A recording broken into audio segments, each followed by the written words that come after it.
Olá, minha aluna, meu aluno do ISB do curso Antropologia Teológica.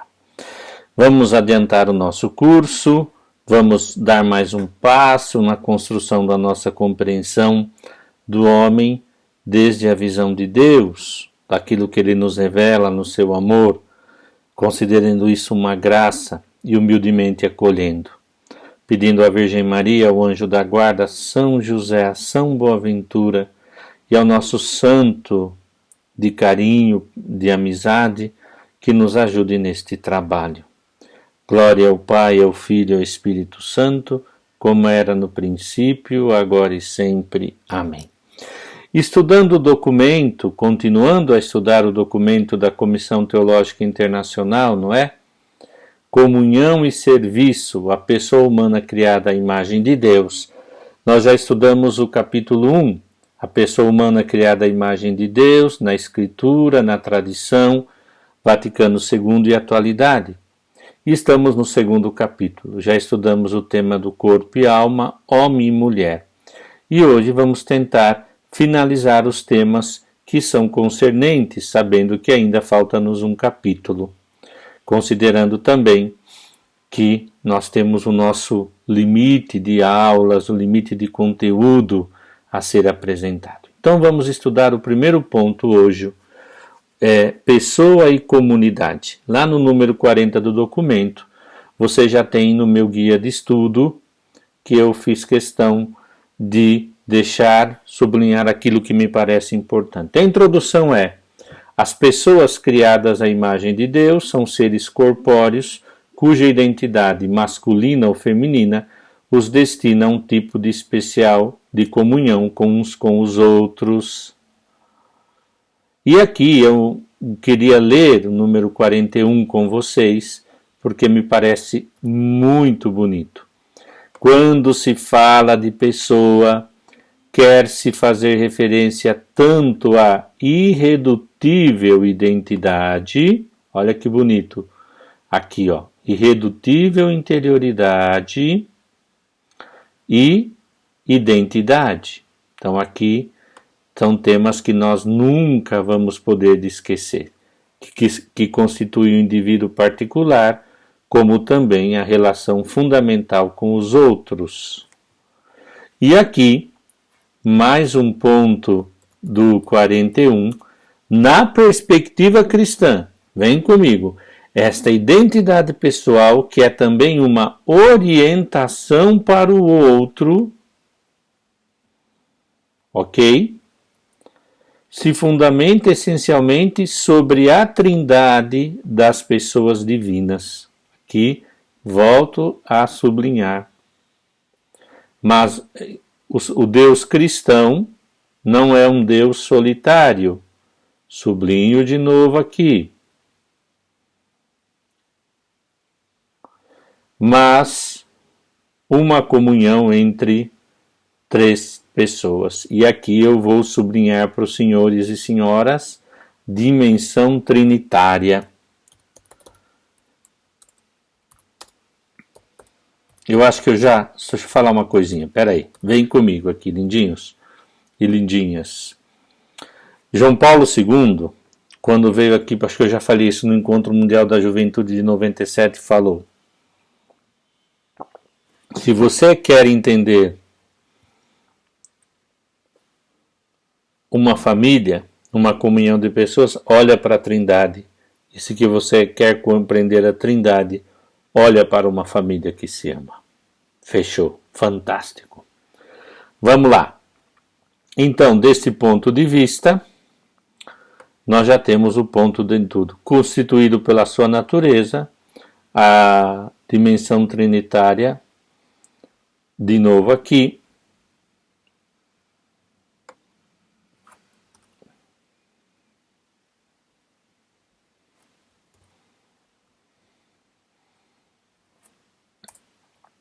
a revelação cristã levou à articulação do conceito de pessoa e lhe constituiu um significado divino, cristológico e trinitário. Por quê? Com efeito, nenhuma pessoa como tal se acha sozinha no universo, mas é sempre constituída com os outros e chamadas a formar uma comunidade. Então aqui é muito importante. Número 42. Nota F. Vem comigo. Daí se segue que os seres pessoais são também seres sociais. O ser humano é, na verdade, humano na medida em que atualiza o elemento essencialmente social na sua constituição, enquanto pessoa no âmbito de grupos familiares, religiosos, civis, profissionais e de outros gêneros, que juntos formam a sociedade circundante a que pertence. Tá bom? Embora afirme o caráter fundamentalmente social da existência humana, nota G, a civilização cristã reconheceu, todavia, o valor absoluto da pessoa, bem como a importância dos direitos individuais e da diversidade cultural. E diz na nota H, na ordem criada, sempre haverá alguma tensão entre a pessoa individualmente considerada e as exigências da assistência social. Mas qual o ponto de partida aqui? Qual a solução? Reconhecer o homem como uma massa, um grupo? Não. A identidade perfaz na intimidade, na interioridade, na identidade que se comunica e se forma a comunhão de pessoas. Por isso, na nota I, continuando aqui a explicação, vocês estão vendo aqui do número 42, a nota I diz assim: já na Santíssima Trindade reina a harmonia perfeita entre as pessoas que compartilham a comunhão única de vida divina. Então, cada ser humano, diz o J, o número 43, considerado como também a comunidade humana em seu conjunto, é criado à imagem de Deus. E a nota K diz: querida por Deus, vai caminhando através das vicissitudes da história humana para uma comunhão perfeita, também esta intencionada por Deus, mas que deve ser ainda realizada. Quer dizer, também a humanidade, prestem atenção, nós não negamos tudo o que os dados da filosofia da existência nos dá, por exemplo, a dimensão do trabalho, a dimensão social do trabalho, a importância das reivindicações do trabalho, todas as questões que envolvem o homem e a sociedade, mas a revelação nos aponta para a Trindade.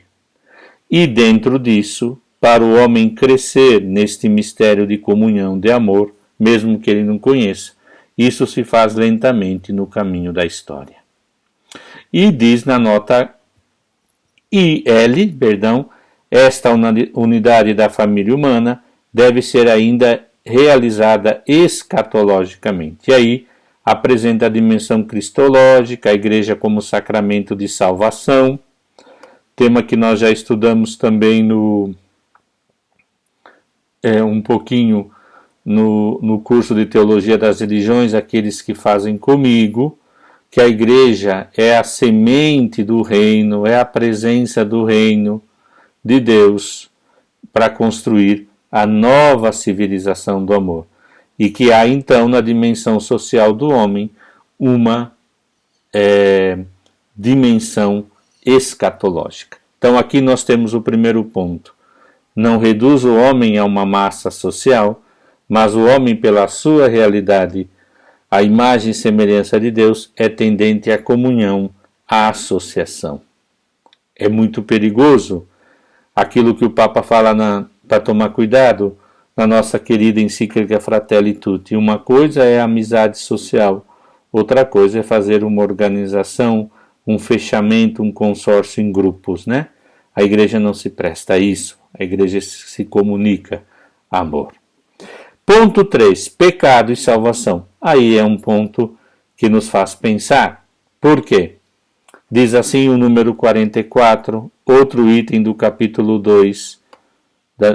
Criados à imagem de Deus para compartilhar a comunhão da vida trinitária, os seres humanos são pessoas constituídas de modo a poderem livremente abraçar esta comunhão. Mas com a liberdade surge também a possibilidade de fracassar no uso da liberdade. E aqui eu sublinhei, em vez de abraçar o bem último da participação na vida divina, vou aqui alongar o texto.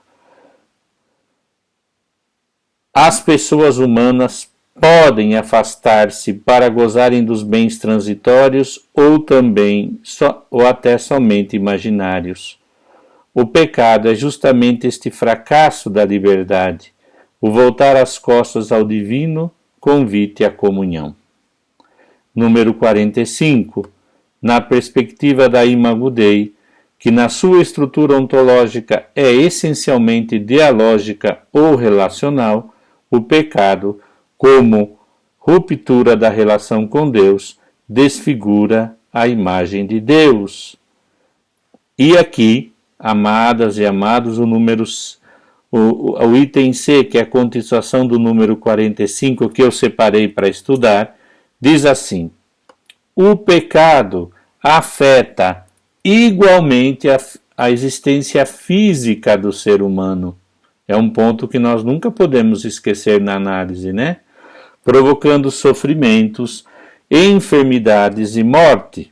Além disso, justamente como a Imago Dei, o pecado também tem uma dimensão histórica. O testemunho da Sagrada Escritura nos apresenta uma visão da história do pecado, provocado pela recusa do convite à comunhão feito por Deus no início da história humana. O pecado, enfim, também repercute sobre a dimensão social da Imago Dei. O pecado entrou no mundo e entrou toda a desordem também no criado.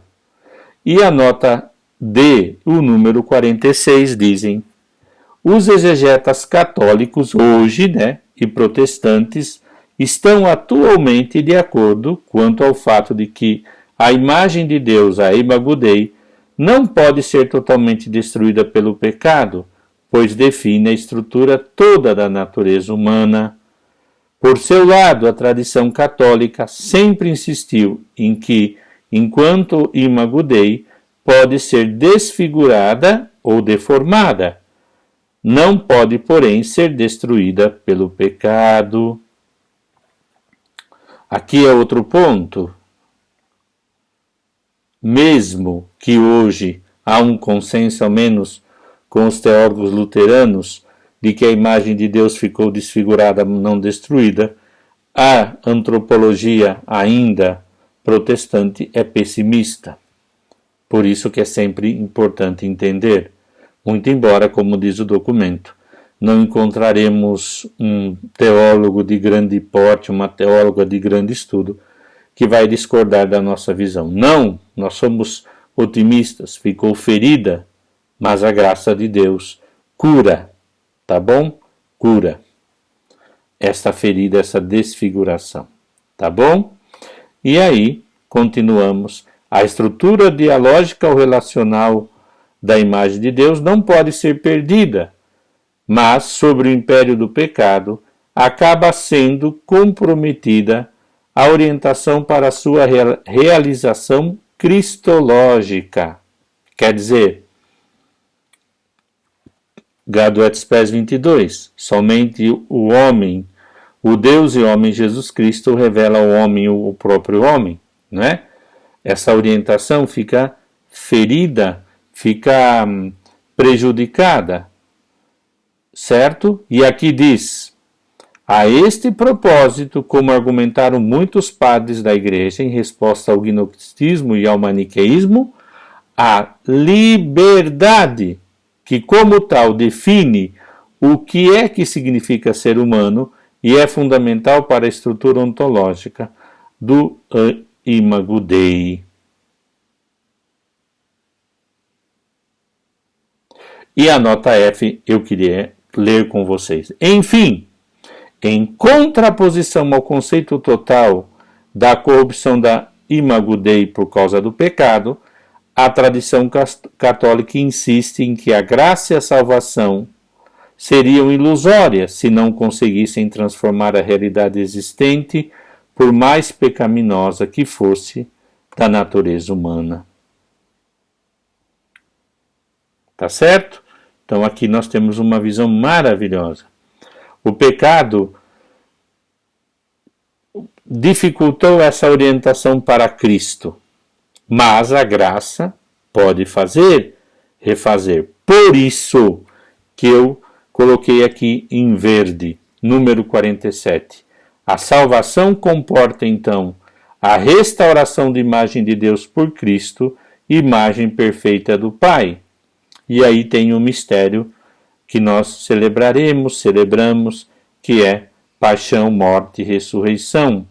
E, através dos sacramentos, o homem de novo é inserido na vida divina, aquilo que aprendemos na teologia espiritual. Aí, nota H, sofrendo uma carência de amor por causa do pecado, a pessoa não pode alcançar a sua autorrealização separadamente do amor absoluto e benigno de Deus em Cristo Jesus. Com essa transformação salvífica da pessoa, através de Cristo e do Espírito Santo, tudo no universo é igualmente transformado e chega a compartilhar a glória de Deus. Por isso que nós dizemos que a Páscoa, a restauração de Cristo, tem uma dimensão cósmica, restaura o universo, porque restaura o homem. E voltamos ao tema, o homem é o cuidador, é o jardineiro do universo, do mundo. Tá bom? Número 48. Na tradição teológica, o homem ferido pelo pecado está sempre carente de salvação, mas é capaz de Deus, que enquanto imagem divina, constitui uma orientação divina, dinâmica para o divino. E se vocês me permitem, essa orientação à Trindade é que salva o homem, nesse sentido, abre o homem para a sua autorrealização, porque o homem só se realiza amando. Interessante, né? Vamos continuar? Vamos. Depois, perdi aqui. Número 49. Vamos lá. Ou J. A realidade do pecado pessoal demonstra que a imagem de Deus não está aberta a Deus de modo inequívoco, mas pode fechar-se em si mesmo. Quer dizer, o homem é aberto a Deus, mas ele pode fechar-se pelo pecado.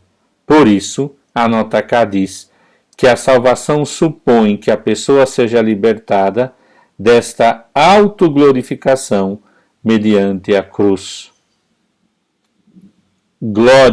A glória é Deus, a presença de Deus em nós e no mundo. O conceito de glória, o templo, lá em Isaías, o templo ficou cheio de Deus.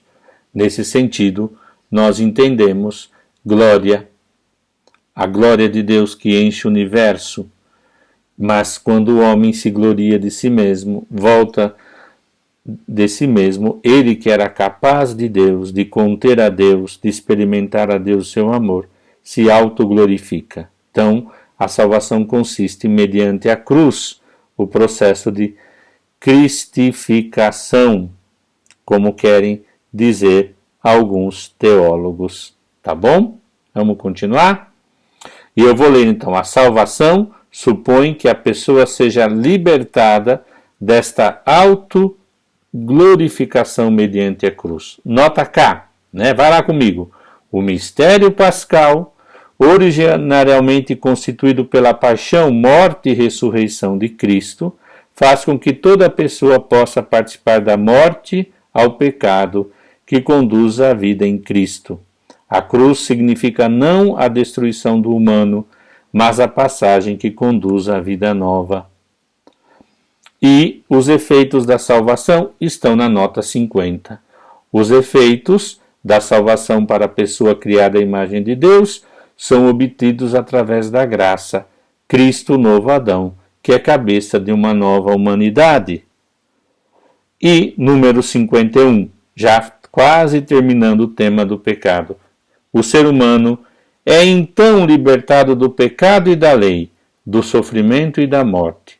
Acima de tudo, a salvação é uma libertação do pecado que reconcilia a criatura humana com Deus. Tá bom? Então vem comigo, nota. E terminamos. Finalzinho da nota 51. Esta liberdade para Cristo, essa liberdade para a salvação, a libertação, é possibilitada por Jesus Cristo, ícone perfeito do Pai, que restaura a imagem de Deus no ser humano. Se vocês me permitem um pequeno comentário antes de irmos ao próximo tema, o tema do pecado só se resolve perante o mistério da graça. Tratar do pecado separado não dá. A gente separa muitos temas da teologia, mas pecado e salvação não pode, porque senão a gente cai num pessimismo. Agora, os dados da metafísica são muito importantes. Essa liberdade para significa que a salvação produz em nós redenção e nova vida. E por isso também tem uma dimensão cósmica, salva o mundo, como nós veremos a seguir. Em outros temas, não hoje, claro. Tá bom? Vamos lá. Então, depois desse tema, nós começamos o último ponto, Imago Dei e Imago Cristo, imagem de Deus e imagem de Cristo. Estamos finalizando, então, amadas e amadas, esse segundo capítulo do documento. E o número 52 é a introdução. Na realidade, o mistério do homem só se torna claro verdadeiramente no mistério do Verbo encarnado. Com efeito, Adão, o primeiro homem, era a figura daquele que haveria de vir, isto é, de Cristo Senhor. E aí, número 53, deve-se procurar as origens do homem em Cristo.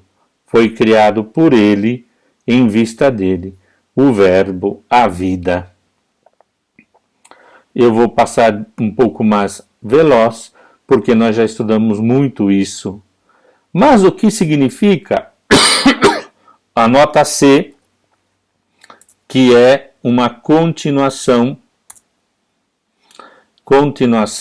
do número 53. Deixa eu só organizar aqui.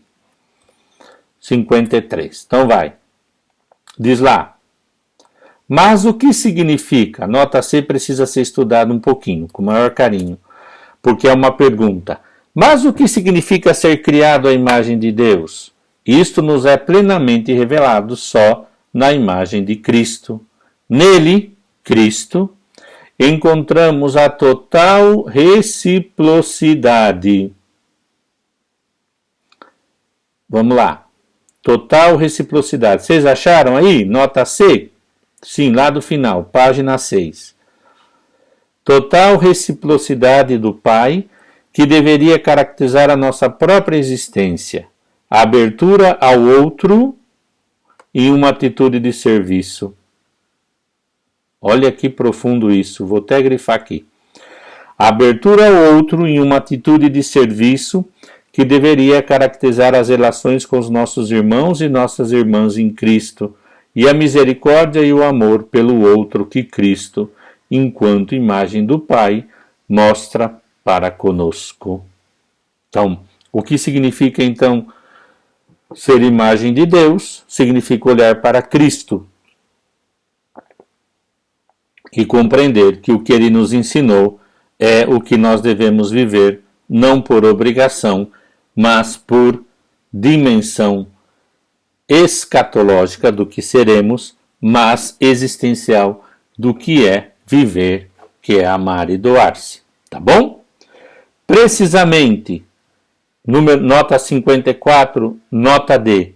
Como as origens do ser humano se devem procurar em Cristo, assim também a sua finalidade. Aí entra então, qual é a finalidade? Vou pôr aqui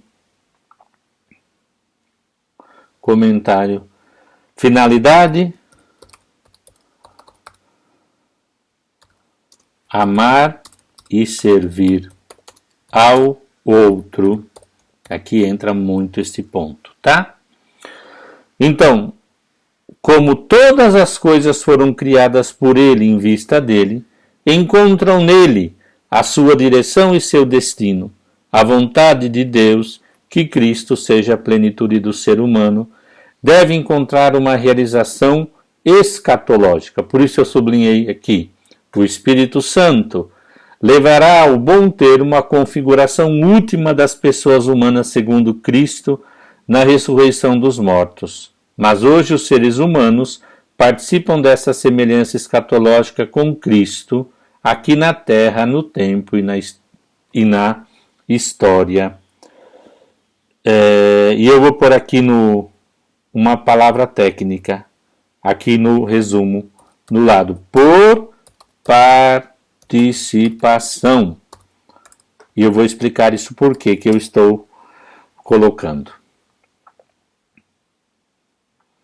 Amados, presta atenção, e amadas, minhas jovens e jovens todos. Aqui, participação quer dizer, nós temos as primícias da eternidade, mas nós participamos escatologicamente do que somos em Cristo. Isso, o que significa estudar a teologia espiritual? Significa estudar como participamos da vida de Cristo. E nesse sentido, entendemos participação. Lá essa participação será plena, lá no além, no céu, na vida plena. Aqui a plenitude se dá por participação, mas é plena. Não é às meias. É limitada no tempo e no espaço, mas não é às meias, é em plenitude. Tá bom? Vamos finalizando então. Nota 54. Aí continua a nota 54. Temas assim muito lindo. Vou aqui, nota E, diz, através, olha só, como dá essa participação, da encarnação, da ressurreição de Pentecostes, o escatom, as realidades últimas, já está aqui. Esses eventos inauguram e o introduzem no mundo os seres humanos, antecipando-lhes a realização final. Escatom aqui. Escatom quer dizer realidades. Deixa eu pôr aqui. Realidades últimas. Assim fica mais fácil na compreensão. E a nota F diz: o Espírito Santo opera. Olha só, lindinhos e lindinhas. De modo misterioso em todos os seres humanos de boa vontade, nas sociedades e nos cosmos, para transfigurar e divinizar os seres humanos. Isso aqui não tem preço de esperança, de fé. Além disso, o Espírito Santo opera através dos sacramentos. Sacramentos.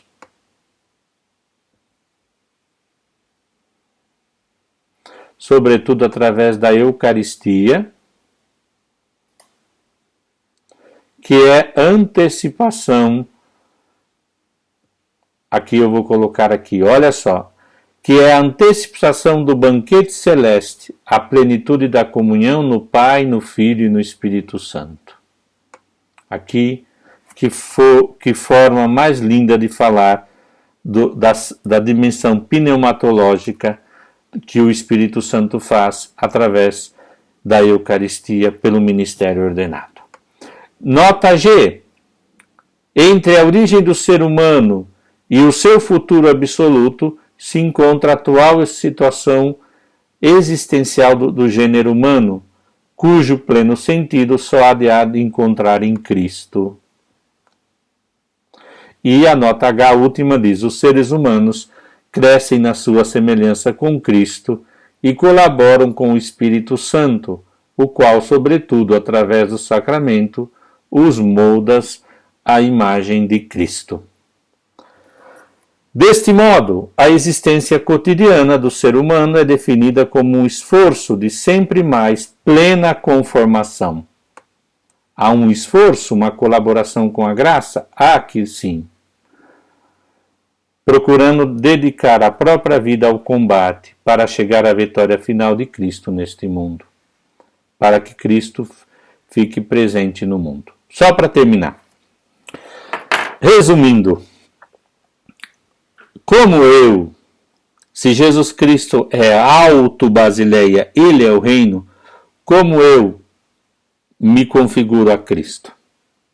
Primeiro, Cristo é palavra. Cristo é Eucaristia, corpo, sangue, alma e divindade, que se como prolongamento nos demais sacramentos.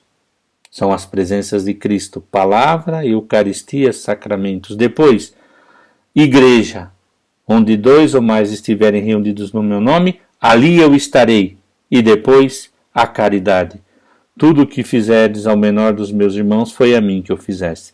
Essas presenças de Cristo são a ação do Espírito Santo, que fazem com que Cristo seja presencializado no mundo através de nós. E nós transformamos o mundo em Cristo. E o mundo o cosmo cheio da plenitude de Cristo, mesmo que em graus de desenvolvimento, de participação, de caminho à comunhão, mas já presente o que viveremos no céu. E creio que nós que acreditamos na vida eterna e no mundo novo, que são temas de escatologia, tá bom? E eu paro por aqui e a próxima aula, se Deus quiser, nós continuaremos o documento para terminá-lo. E depois voltamos a tratar de temas como vida sobrenatural, o pecado original e o fechamento do curso. Muito obrigado, foi uma alegria, desculpe por qualquer coisa, mas que alegria estou de poder, apesar de tudo, mesmo que remotamente, lecionando para vocês. Muito bom, muito obrigado, paz e bem.